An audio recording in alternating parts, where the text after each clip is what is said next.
மாபெரும் இந்த மதுரை மாநாட்டை தலைமையேற்று நம்ம எல்லாம் வழிநடத்தி கொண்டிருக்கும் நம்மளுடைய கழக தலைவர் அண்ணன் விஜய் அவர்களே மற்றும் இங்கே வருகை புரிந்திருக்கும் அனைத்து தொண்டர்கள் அனைவருக்கும் என்னுடைய முதற்கண் வணக்கத்தை தெரிவித்துக் கொள்கிறேன். 4 ஆண்டுகள் காட்டாட்சியை முடித்து விட்டது இந்த திமுக அரசு.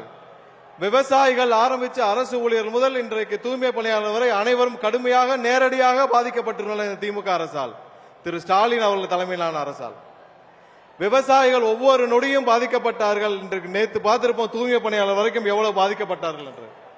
எத்தனை நாட்கள் நாம் இதே மாதிரி புலம்பிக்கிட்டு இருப்போம்? இதற்கெல்லாம் ஒரு விடை வேண்டாமா? கண்டிப்பாக வருகிற 26 நடைபெறும் தேர்தலில் தமிழகத்திற்கே ஒரு விடுதலை என்றால் நம்மளுடைய தலைவர் அண்ணன் விஜய் அவர்கள் முதலமைச்சராக பொறுப்பேற்கும் அந்த தருணம் மட்டுமே தமிழருக்கு ஒரு விடுதலை. என்கிட்ட சொல்றாங்க ஒரு சில பேரு, உங்ககிட்ட சீனியர்ஸ் இல்ல, நீங்க எப்படி ஆட்சி அமைப்பீங்க, அட்மினிஸ்ட்ரேஷன் பண்ணுவீங்கன்னு. யாருங்க சீனியர்? மக்களை பார்த்து ஓசினி ஏளனம் செய்த பொன்முடி சீனியரா? 1000 ரூபாய் திட்டத்தை கொச்சையாக பேசிய துரைமுருகன் சீனியரா? சென்னை மாநகராட்சியை அட்டூழியம் செய்து அழித்துக் கொண்டிருக்கும் சேகர்பாபு சீனியரா? இல்லை மதுரையில் பத்திரப்பதிவில் அனைத்தையும் தமிழகம் முழுவதும் பத்திரப்பதிவு ஊழலை செய்து கொண்டிருக்கும் மூர்த்தி சீனியரா? இவர்கள் எல்லாம் 30 ஆண்டுகள் 40 ஆண்டுகள் இந்த தமிழகத்தை கொள்ளையடித்தது போதாதா? நம்மளுடைய தலைவர் உங்கள் அண்ணன் விஜய் அவர்கள் இந்த கூட்டத்திலிருந்து ஒரு தம்பி, ஒரு தங்கை, ஒரு அண்ணன், ஒரு அக்காவை தேர்ந்தெடுப்பார் அடுத்த வருடம். அந்த தேர்ந்தெடுக்கும் அந்த நபர் அமைச்சராக தலைமைச் செயலகத்தில் உட்கார்ந்து ஒவ்வொரு நொடியும் மக்களை பற்றி மட்டுமே சிந்திக்கும் ஒரு நபராக இருப்பார். என்ன பெரிய சீனியர்? அப்படி என்ன பெரிய சீனியர்? ஒருத்தருக்கும் இங்க இருக்கிற துறையை பத்தி எதுவுமே தெரியாது. ஆனால் நம் தலைவர் அண்ணன் விஜய் அவர்கள் தேர்ந்தெடுக்கும் இங்க இருக்கிற ஒரு தம்பி, தங்கை, அண்ணன், அக்கா அவர்கள் 3 வாரத்தில் அந்த துறையை பற்றி தெரிந்து கொள்வார். 4 வாரத்திலிருந்து என்ன செயல் திட்டம்னு முடிவு பண்ணி டெலிவர் பண்ண ஆரம்பிப்பார்.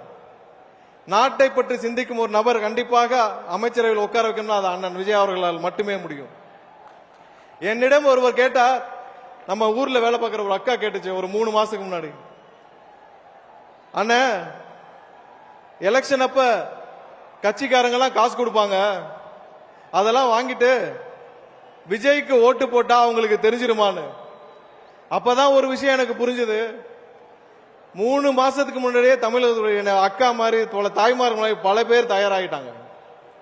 ஒரு விஷயம் மக்களே, நீங்கள் யாருக்கு வாக்களிக்க போகிறீர்கள் என்பது உங்களை தவிர வேற யாருக்கும் தெரியாது.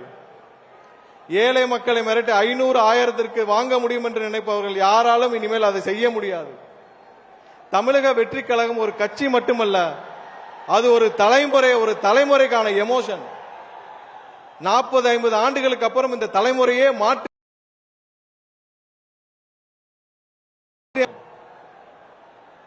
இந்த தருணத்தை விட்டால் யாராலும் மீண்டும் இந்த தருணத்தை கொண்டு வர முடியாது. அடுத்த வருடம் வெற்றி பேரணியில் திளைக்கும் பொழுது தமிழகம் முழுவதும் வெற்றியாக அண்ணன் விஜய் அவர்கள் முதலமைச்சராக பொறுப்பேற்ற பிறகு அதுதான் உண்மையான தமிழக மக்களுடைய வெற்றி பேரணி.